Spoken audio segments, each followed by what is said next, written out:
여러분은 진동과 떨림과 울림의 차이점을 아십니까?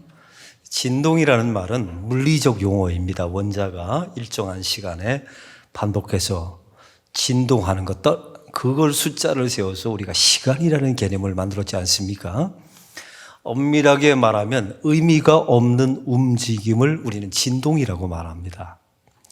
그러나 떨림은 전혀 다릅니다. 우리가 누군가를 사랑할 때 내 마음이 진동해라고 말합니까? 떨린다고 말합니까? 떨린다고 말하죠. 또 두려움에 나는 진동한다고 말합니까? 떨린다고 말합니까? 떤다라고 말하죠. 마음의 반응이 있을 때 우리는 그것을 떨림이라고 말합니다. 근데 영혼은 전혀 달라요. 영혼이라는 주제를 다룰 때는 울린다라는 말을 사용합니다. 내 영혼을 울리는 말씀, 세상을 울리는 섬김. 이 개념이 완전히 달라요. 울림이라는 것은 여기 한 소리가 있습니다. 소리를 공간이 덮어버리고 담아내면 공명이 되며 울리는 소리가 되는 겁니다. 여러분, 기가 막힌 표현이지 않습니까?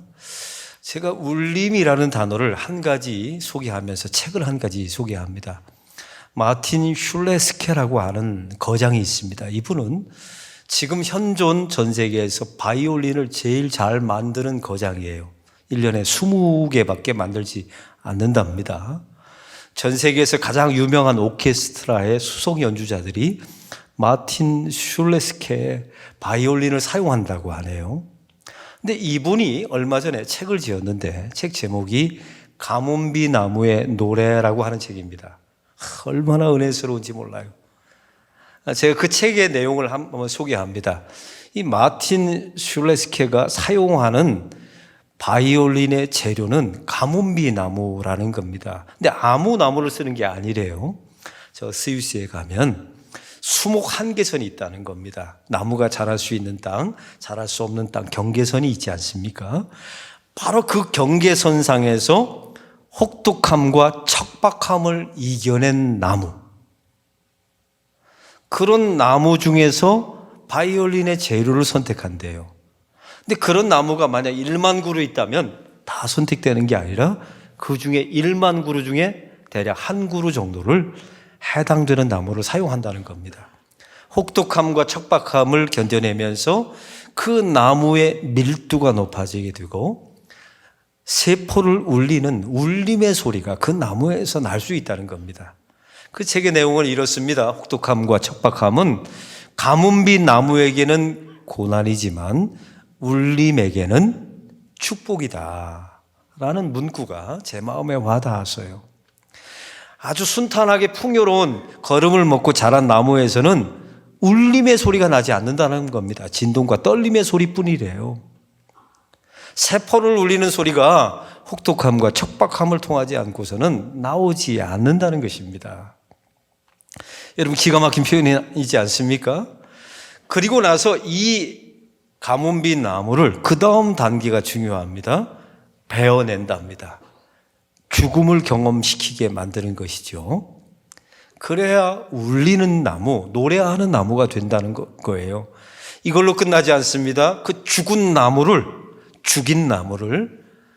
거장인 마틴 슐레스케가 온 정성을 다해서 깎고 다듬어서 드디어 악기, 바이올린이 만들어진답니다. 그러면 그 악기는 세상에서 들을 수 없는 진동과 떨림의 소리가 아니라 울림의 소리, 노래하는 나무가 된다. 이런 책의 내용이었어요.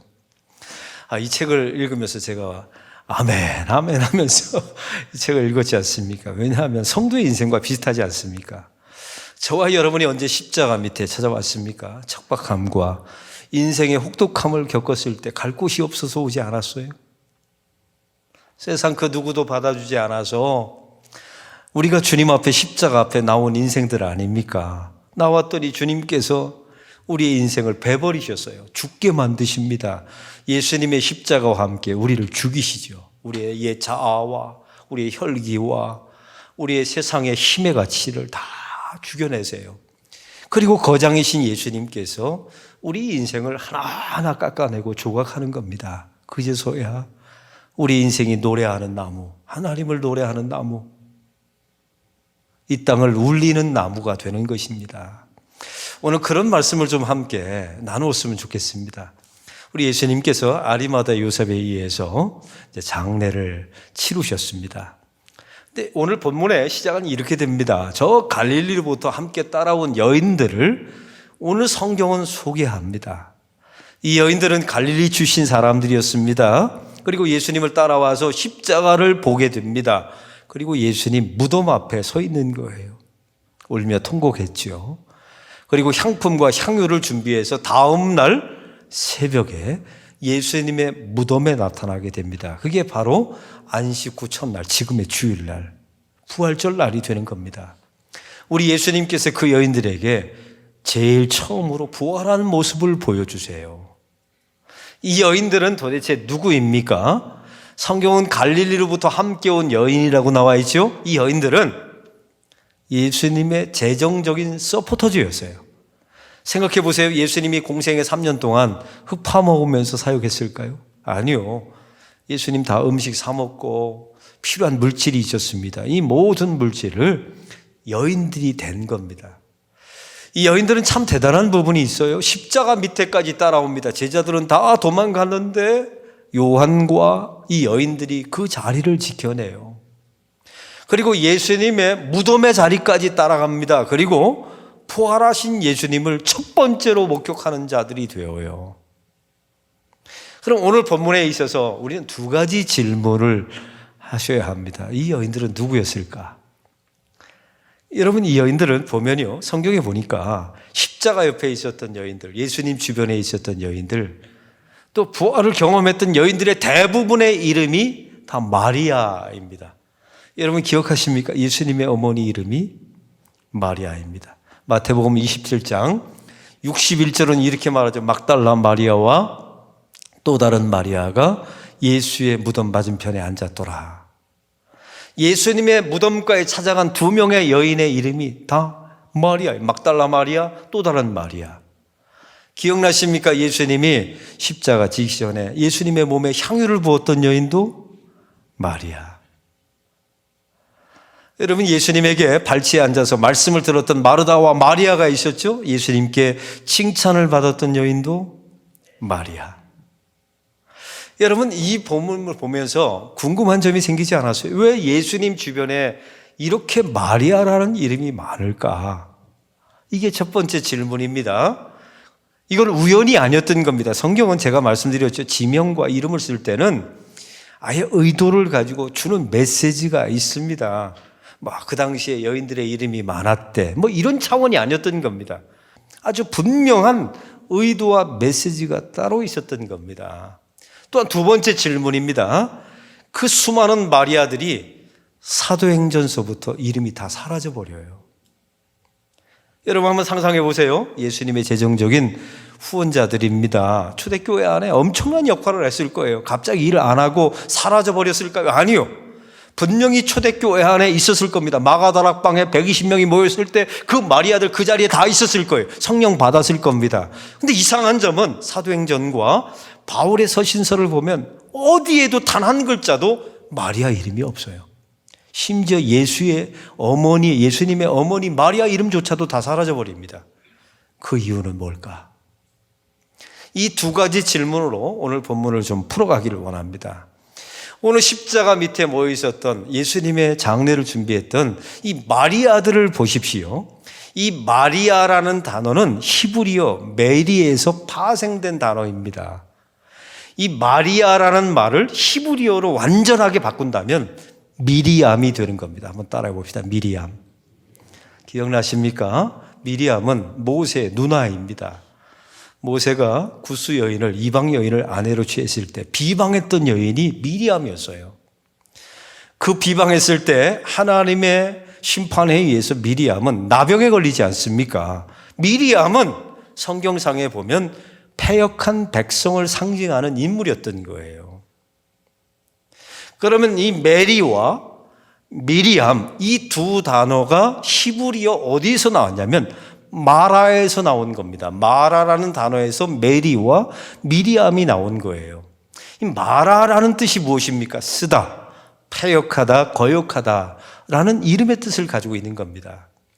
성경의 구약에 보면 가장 많은 단어 가운데 패역한 백성들이라는 단어가 나와 있죠. 이때 패역한이라는 단어가 메리라고 나와 있어요. 히브리어 메리입니다. 패역하다.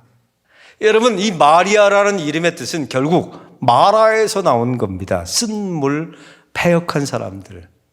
어떠한 이 여인들의 특정한 이름이 아니라 이 땅에 있는 모든 성도들을 상징하는 인물들이었던 겁니다. 저와 여러분이 어떤 상태의 십자가 밑에 모였나요?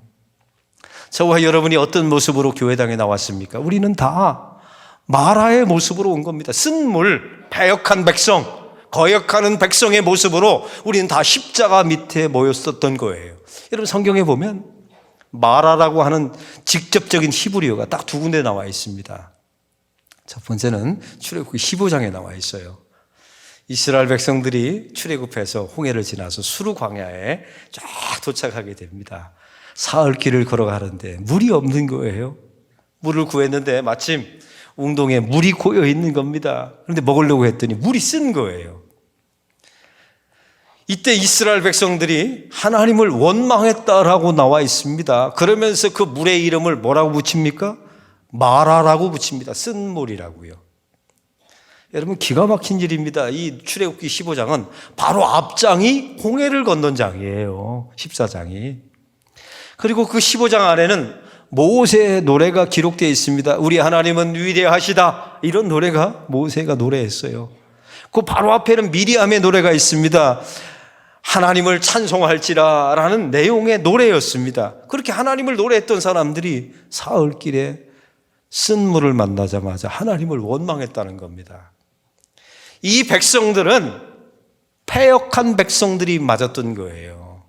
근데 하나님께서 모세에게 명하셔서 나무를 그 물에 던지라, 쓴 물에 던지라 말씀하시죠. 그 쓴 물에 나무를 던졌을 때 단물이 되어서 먹어노라라고 나와 있어요. 도대체 그 나무는 뭐였을까요? 제가 물었더니 어느 한 교인이 그러더라고요. 목사님, 그거 당귀 아닙니까? 성경은 그런 내용이 아니라니까요. 그 나무는 이 땅에 오셔서 우리의 쓴 물의 모든 죄를 대속하실 예수님의 십자가였던 겁니다. 이걸 구약에 하나님이 다 보여주셨던 거예요. 저와 여러분은 그 누구도 먹을 수 없는 쓴물 같은 인생이었어요. 패역한 인생이었습니다. 오늘날 십자가가 던져지게 될 때 우리의 인생이 단물의 인생으로, 생명의 인생으로 바뀌게 된 줄로 믿습니다. 그래서 마리아들이 모여든 거죠. 성경에 보면 또 한 가지 마라라고 하는 히브리어가 또 나타납니다.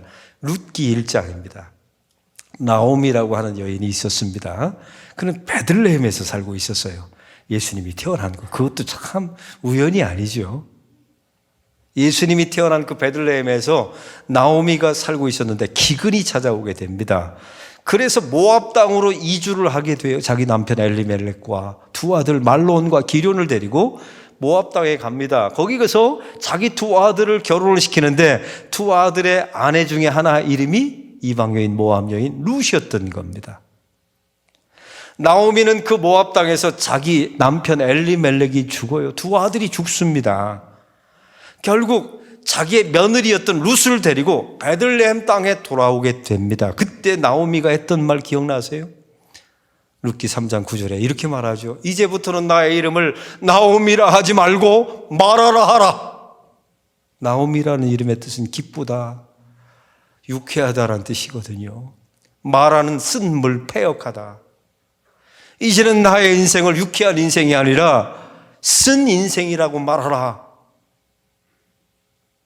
이게 룻기 3장 9절에 나와 있습니다. 그러면 그 쓴 인생이었던 나오미가 어떻게 다시 단 인생, 생명의 인생으로 언제 바뀝니까? 그 며느리 룻이 베들레헴 땅에 와서 노동을 하게 됩니다. 자기의 미래 신랑감 보아스를 만나게 되죠. 보아스와 사랑에 빠지게 돼요. 그때 우리가 알다시피 여러분 성경의 룻기 3장 9절은 이렇게 말합니다. 룻이 보아스에게 이런 말을 하죠. 보아스요, 당신의 옷자락을 펴서 이 여종을 덮어주세요 라고 말합니다. 나와 결혼해 주세요. 이렇게 말한 것이죠. 여러분, 그 보아스는 예수님의 조상 아닙니까? 다윗의 조상이면서 예수의 조상이 바로 보아스였던 거예요. 당신의 옷자락으로 나를 덮어주세요. 나는 내 시어머니도 쓴 인생이지만 루세 인생은 더 쓴 인생이에요. 이방인입니다. 남편이 잃어버렸어요. 저 생면부지에 베들레헴에 와서 살고 있습니다. 노동하고 있습니다. 아주 혹독한 노동을 하며 살고 있었죠. 나의 인생은 쓴 인생입니다. 보아스요. 보아스는 이 땅에 오실 예수님의 그림자 아닙니까? 당신께서 나에게 옷자락을 덮어주셔서. 보아스가 옷자락을 덮어줄 때, 사랑하고 결혼하게 될 때 그 혈통을 통해서 누가 오게 됩니까? 다윗이 오게 되고 예수님이 오게 되는 거예요. 그래서 다시 그 마라였던 나오미의 인생이 기쁜 인생으로 바뀌게 되는 거예요. 주 예수님이 덮어줄 때 말이죠. 성막도 마찬가지입니다. 제가 계속 반복하죠. 그 성막의 법궤의 재료는 조각목이었습니다. 가시나무. 이것은 아카시아 나무로서 이게 비틀려 있어요. 옹이가 져 있습니다. 어디에도 쓸모가 없습니다. 어느 날 하나님께서 그 조각목을 취하셔서 깎아내시죠. 그리고 그 위에다가 하나님의 영광을 상징하는 금으로 덧입히십니다. 우리 하나님께서 제사장들을 수고로이 하시는 거예요. 금덩어리를 가져다가 다 두들겨서 펴요. 우리가 받을 심판을 하나님께서 대신 받으시는 거죠. 그리고 그 금으로 우리를 씌워 놓으시고 하나님의 영광, 쉐키나 하나님의 영광이 우리에게 임했다라고 선포하십니다. 너는 하나님의 자녀다 선포하십니다. 사단이 이에 대해서 얼마나 송사를 많이 했습니까? 하나님, 쟤는 아카시아입니다. 저는 조각목입니다. 저는 패역한 백성입니다. 어떻게 하나님의 영광을 씌워줍니까? 그때 하나님께서 말씀하시죠. 이 영광의 금 위에다가 어린 양의 피를 뿌려놓으라. 그 어린 양이 예수님의 십자가, 예수의 죽음 아닙니까? 보세요. 우리는 다 쓴물 같은 인생이었습니다. 십자가가 던져질 때 우리 인생은 단물이 된 겁니다. 우리 인생은 패역하고 소망이 없는 룻과 같은 인생이었어요. 보아스의 옷자락이 덮여질 때, 예수의 옷자락이 덮여지게 될 때 우리 인생은 예수를 낳는 예수의 혈통이 되는 겁니다. 우리 인생은 조각목 같은 인생이었어요. 이리 비틀리고 저리 옹이 져서 아무데도 쓸모없는 인생이었습니다. 근데 어느 날 하나님의 쉐키나 하나님의 영광이 덧입혀지고 그 위에 어린 양의 피를 뿌리시고 우리를 주님께서 구원해내신 것입니다. 바로 이런 모든 과정에 보여주는 인물들이 마리아들이었던 겁니다. 여러분, 막달라 마리아, 성경은 뭐라고 말씀하고 있어요? 7 귀신 들린 자였다. 우리가 알고 있는 예수님의 어머니 마리아는 어떻습니까? 그 당시의 말로 말하면 남편 없이 아이를 낳은 여자입니다. 그 당시의 통념으로 말하면 성경에 나타나 있는 모든 마리아들이 다 그런 인생, 별 볼 일 없습니다. 세상에서 혹독함과 척박함을 경험한 여인들이었어요. 갈 곳이 없는 여인들입니다. 그런 마라의 인생들이 다 예수님 주변에 모여든 거예요. 오늘 성경에 보면 그럼 두 번째 질문을 떠오르게 되죠. 그 도대체 그 마라의 인생들, 마리아들은 왜 사도행전의 역사에 싹 다 사라져 버렸을까요? 여러분, 여기는 이유가 있습니다.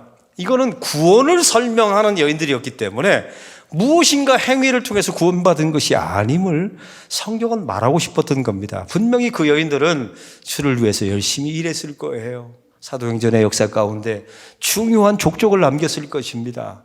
바울의 인생 가운데 분명히 함께하면서 큰 도움이 되었겠죠. 근데 성경은 단 한 번도 그 마리아라는 이름을 기록하지 않아요. 왜냐하면 구원은 무엇인가를 해서 얻은 것이 아니었던 겁니다. 이 마라의 인생들은 다 예수님 주변에 모였어요. 척박함과 혹독함을 경험한 백성들, 갈 곳이 없어서 예수님 주변에 모였습니다. 그들이 외쳤던 것은 무엇인가를 하는 게 아니었어요. 또 우리는 그런 십자가 밑에 뭐 주세요, 뭐 주세요라고 말하잖아요. 근데 이 마라의 여인들은 딱 한마디 했을 겁니다. 저를 살려주세요. 비명을 지르면서 저를 살려주세요. 여러분, 살려달라는 그 여인들을 주님께서 십자가와 함께 죽이십니다. 가뭄비 나무처럼 혹독함과 척박함을 견뎌낸 그 나무를 이 명장이었던 마틴 슐레 스케가 베어버리듯이 주 예수님께서 우리 인생을 죽여버리세요. 우리의 혈기를 죽입니다. 옛 야망을 죽여요. 옛 습성을 죽입니다. 그리고 나서 우리를 거장이신 예수님이 깎아내는 겁니다.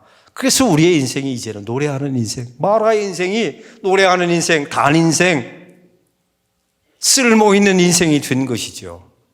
우리 사랑하는 성도 여러분, 우리가 예수 믿은 후에, 구원받은 후에 무엇인가 하고 하지 않고는 중요하지 않아요.